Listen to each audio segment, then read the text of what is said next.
కంటి అద్దాల నుండి శాశ్వత విముక్తి పొందండి. లాసిక్ సర్జరీ 14,000 మాత్రమే. వివరాలకు సంప్రదించండి. ఆంధ్రప్రదేశ్లో నామినేటెడ్ పోస్టుల భర్తీ ప్రక్రియ శరవేగంగా సాగుతుంది. గతంలో ఉన్నటువంటి చంద్రబాబు నాయుడు గారి 3 ప్రభుత్వాలు చూసిన సందర్భంలో కూడా ఇంత వేగం ఎప్పుడు చూడలేదు. ఈసారి వరుస పెట్టి నామినేటెడ్ పోస్టుల భర్తీ కార్యక్రమం పూర్తి చేసి ఇదే క్రమంలో అసెంబ్లీలో కీలకమైనటువంటి విప్, చీఫ్ విప్, అలానే డిప్యూటీ స్పీకర్, శాసన మండలికి సంబంధించినటువంటి పదవుల భర్తీ విషయంలో కూడా చంద్రబాబు నాయుడు గారు ఒక కన్క్లూజన్ తీసుకున్నారు. ఈ క్రమంలో 16 మందికి అవకాశాలు దక్కినాయి అసెంబ్లీలో. ముందుగా చీఫ్ విప్కి సంబంధించినటువంటి నియామకం, దాంతోపాటు 15 మంది విప్పుల్ని గవర్నమెంట్ అపాయింట్ చేసుకుంది. అంటే ఇప్పుడు ఎన్డీఏ కూటమి మీటింగ్ తర్వాత ఒక కన్క్లూజన్ ఇచ్చారు దీనికి సంబంధించి. అదే క్రమంలో ఆ జాబితాను కూడా రిలీజ్ చేశారు. ఎవరెవరికి ఏ పదవులు దక్కినా ఒకసారి పరిశీలిద్దాం. రాష్ట్రంలో వివిధ నియోజకవర్గాల నుంచి అంటే ప్రాంతాల వారీగా చూసేటువంటిప్పుడు సమతుల్యం, అలానే సామాజిక సమీకరణల విషయంలో కూడా సమతుల్యం. ఈ రెండింటిని దృష్టిలో ఉంచుకొని సీఎం చంద్రబాబు నాయుడు దీనికి సంబంధించినటువంటి నియామకాలని కంప్లీట్ చేశారు. ఒకసారి చూద్దాం. జీవి ఆంజనేయులు అంటే గొనుగుంట్ల వెంకట శివరామ సీతారామ ఆంజనేయులు వినుకొండ ఎమ్మెల్యేగా టీడీపీ నుంచి గెలుపొందారు. ఆయనకి చీఫ్ విప్గా అవకాశం కల్పించింది చంద్రబాబు నాయుడు ప్రభుత్వం, కూటమి ప్రభుత్వం. అలానే ఇక్కడ చూస్తే ఆదినారాయణ రెడ్డి యాక్చువల్గా మంత్రి పదవిని ఆశించారు. అయితే ఆదినారాయణ రెడ్డి బీజేపీ జమ్మలమడుగు నుంచి ఎమ్మెల్యేగా గెలుపొందినటువంటి నాయకుడు, ఆయనకి విప్గా అవకాశం ఇచ్చారు. అలానే మిగతా పార్టీలో ఉన్నటువంటి మిగతా నాయకులకు కూడా సామాజిక సమీకరణల రీత్యా 15 మందికి విప్ పదవులు దక్కినాయి. ఎందుకంటే నంబర్ చాలా పెద్దది. మొత్తం 164 మంది సభ్యులు అధికార పక్షంలోనే ఉన్నారు కాబట్టి ఎక్కువ పదవులు దక్కినాయి. మొత్తం 15 విప్ పదవులు, అలానే ఒక చీఫ్ విప్ పదవి. ఈ జాబితాలో 16 మంది ఉన్నారు. సో ఆ లిస్ట్ ఒకసారి చూద్దాం. అరవ శ్రీధర్ జనసేన పార్టీ నాయకుడు, రైల్వే కోడూరు నుంచి ఎస్సీ రిజర్వ్ నియోజకవర్గం నుంచి గెలుపొందారు. ఆయన విప్గా అవకాశం దక్కించుకున్నారు. ఇక అశోక్ బెందాలో ఇచ్చాపురం నుంచి గెలుపొందినటువంటి నాయకుడు, తెలుగుదేశం పార్టీ అభ్యర్థిగా ఆయనకి విప్గా అవకాశం దక్కింది. బొలిశెట్టి శ్రీనివాస్ తాడేపల్లిగూడెం నుంచి జనసేన పార్టీ నుంచి గెలుపొందినటువంటి నాయకుడు, ఆయనకి విప్గా అవకాశం ఇచ్చారు. బొమ్మిడి నారాయణ నాయకర్, ఆయనకి నరసాపురం నుంచి గెలిచారు జనసేన పార్టీ నాయకుడిగా, ఆయనకు కూడా విప్గా అవకాశం దక్కింది. ఇక బోండా ఉమామహేశ్వరరావు విజయవాడ సెంట్రల్ నియోజకవర్గం నుంచి తెలుగుదేశం పార్టీ అభ్యర్థిగా గెలిచారు, ఎమ్మెల్యేగా ఉన్నారు, ఆయనకి విప్గా అవకాశం దక్కింది. ఇక బోండా ఉమా తర్వాత చూస్తే దాట్ల సుబ్బరాజు అంటే దాట్ల బుచ్చిబాబు అంటారు, ముమ్మిడివరం ఎమ్మెల్యేగా టీడీపీ నుంచి గెలుపొందారు, ఆయనకి విప్గా అవకాశం దక్కింది. యనమల దివ్య, ఆమె మొదటిసారి ఎమ్మెల్యే అయినప్పటికీ కూడా తుని నియోజకవర్గం నుంచి గెలిచారు టీడీపీ అభ్యర్థిగా, ఆమెకి విప్ పదవి దక్కింది. ఇక డాక్టర్ థామస్కి అవకాశం దక్కింది. Gangadhara Nellore reserved constituency, Telugu Desam party, ఉమ్మడి చిత్తూరు జిల్లా పరిధిలో నియోజకవర్గం ఇది, ఆయనకి విప్గా అవకాశం దక్కింది.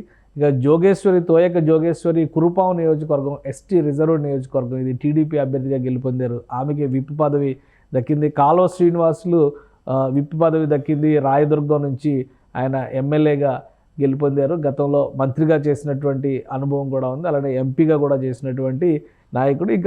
ఇంకా మిగతా నియోజకవర్గాల పరంగా చూస్తే కూడా ఆంధ్రప్రదేశ్లో ఉన్నటువంటి ప్రాంతాలు అంటే రాయలసీమ, ఇటు దక్షిణ కోస్తా, అటు ఉత్తరాంధ్ర, అలానే ఉభయ గోదావరి జిల్లాలు, వీటన్నిటికీ తగ్గట్టుగానే ఈ అలాట్మెంట్స్ చేసినట్టు కనిపిస్తుంది.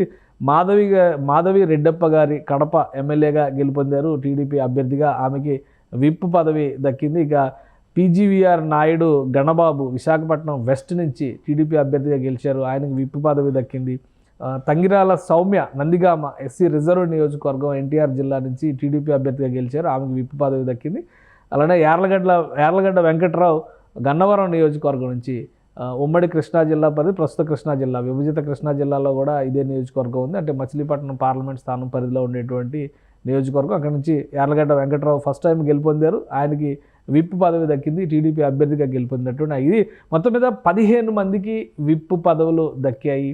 అలానే అసెంబ్లీలో మిగతా పదవులకు సంబంధించినటువంటి నియామకాలు అన్నీ పూర్తయినాయి. అయితే ఆసక్తికరమైనటువంటి మలుపు ఏంటంటే, ఇందులో కీలకమైనటువంటిది ఇప్పటి వరకు ఉపసభాపతి నిర్ణయం జరగలేదు. ఆంధ్రప్రదేశ్ అసెంబ్లీకి సంబంధించి సభాపతిగా అయ్యన్న పాత్రుడు బాధ్యతలు తీసుకున్నారు, కానీ ఉపసభాపతి ఎవరు అనేటువంటి చర్చకి ఒక కన్క్లూజన్ ఇచ్చేటువంటి ప్రయత్నం చేశారు చంద్రబాబు నాయుడు. రఘురామకృష్ణరాజుని ఉపసభాపతిగా డిసైడ్ చేశారు. దీనికి సంబంధించినటువంటి ఆర్డర్స్ రావాలి, అలాగే ఆయన బాధ్యతల స్వీకారానికి కూడా ప్రిపేర్డ్గా ఉన్నారు. ఈ సెషన్లో ఆ ప్రక్రియని పూర్తి చేస్తారు. ఇక శాసన మండలికి సంబంధించినటువంటి విప్ పదవుల నియామకాలను కూడా ఏపీ సీఎం కంప్లీట్ చేశారు. అధికార కూటమి పక్షాన ఆయనకు ఉన్నటువంటి బలాలను దృష్టిలో పెట్టుకొని చూస్తే, ఎందుకంటే శాసన మండలిలో ఇప్పటికి కూడా విపక్ష వైసీపీ బలమే ఎక్కువ ఉంది. అయితే ఉన్నటువంటి నంబర్స్ రీత్యా 3 విప్ పదవులు, ఒక చీఫ్ విప్ పదవి వచ్చింది.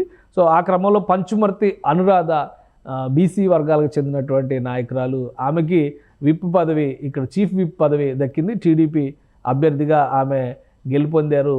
స్థానిక సంస్థల కోటాలో మొదట తిరుగుబాటు, ఒక విధంగా చెప్పాలంటే చంద్రబాబు నాయుడు విపక్షంలో ఉన్న సందర్భంలో, తెలుగుదేశం పార్టీ విపక్షంలో ఉన్న సందర్భంలో వైసీపీ పైన సాధించినటువంటి మొదటి ఎమ్మెల్సీ ఎన్నికలో పంచుమర్తి అనురాధ గెలిచారు. అక్కడి నుంచి గ్రాడ్యుయేట్స్ కోటాలో కూడా తెలుగుదేశం పార్టీ విజయబావుట ఎగరేసింది. ఆ పరంపర అసెంబ్లీ ఎన్నికల వరకు కొనసాగింది. సో పంచుమర్తి అనురాధకి చీఫ్ విప్ పదవి తెలుగుదేశం పార్టీ నాయకురాలు శాసన మండలిలో ఆమెకు దక్కింది. ఇక మిగతా విప్ పదవుల విషయంలో వేపాడ చిరంజీవిరావు గ్రాడ్యుయేట్స్ కోటాలో తెలుగుదేశం పార్టీ నుంచి ఉత్తరాంధ్ర నుంచి గెలుపొందినటువంటి నాయకుడిన, ఆయనకి విప్ పదవి దక్కింది. కంచర్ల శ్రీకాంత్ రాయలసీమ, దక్షిణ రాయలసీమ నుంచి గెలుపొందినటువంటి పట్టభద్రుల నియోజకవర్గంలో గెలుపొందినటువంటి నాయకుడు, టీడీపీ నాయకుడు, ఆయనకి విప్ పదవి దక్కింది. ఇక 4వ పదవి జనసేన పార్టీకి ఈ మధ్య రీసెంట్గా ఎమ్మెల్సీగా ఎన్నికైనటువంటి నాయకుడు పిడుగు హరిప్రసాద్కి దక్కింది. ఎమ్మెల్యేల కోటాలో ఎమ్మెల్సీగా ఎన్నికైనటువంటి నాయకుడు ఏకగ్రీవంగా ఎన్నికైంది, ఆయనకి విప్ పదవి దక్కింది.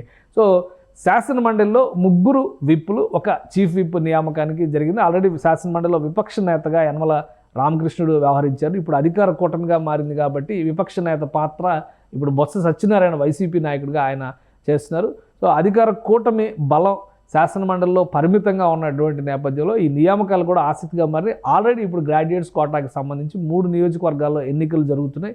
ఇవన్నీ కూడా కూటమి అభ్యర్థులు గెలిచే అవకాశాలు ఎక్కువగా ఉన్నాయనేటువంటి అంచనాలు వేస్తున్నారు. సో మొత్తం ఈ అపాయింట్మెంట్స్ అన్నింటిలో కూడా ఆసక్తికరంగా ఉన్నటువంటి అపాయింట్మెంట్ రఘురామకృష్ణరాజు ఉండి ఎమ్మెల్యేగా గెలుపొందారు, మంత్రివర్గంలోకి వస్తా అన్నారు, వచ్చే అవకాశాలు ఉన్నాయనేటువంటి ప్రచారం ఎక్కువగా జరిగింది. కానీ చివరి నిమిషం వరకు ఆయనకి ఏ పదవి దక్కలేదు. ఫైనల్గా స్పీకర్ పోస్ట్ అనేటువంటి చర్చ కూడా జరిగింది. ఇప్పుడు డిప్యూటీ స్పీకర్ పదవిని రఘురామకృష్ణరాజుకి వరించబోతుంది. ఎందుకంటే చంద్రబాబు నాయుడు గారు సీఎంగా ఆయన నిర్ణయం ఆల్రెడీ తీసుకున్నారు. ఈ సెషన్లో దీనికి సంబంధించినటువంటి ఆర్డర్స్ వస్తే డిప్యూటీ స్పీకర్ పదవిలో రఘురామకృష్ణరాజు కూర్చోవడం ఖాయంగా కనిపిస్తోంది. సుమన్ టీవీలో మీ పర్సనల్ అండ్ బిజినెస్ ప్రమోషన్స్ కోసం కింది నెంబర్కి కాంటాక్ట్ చేయండి.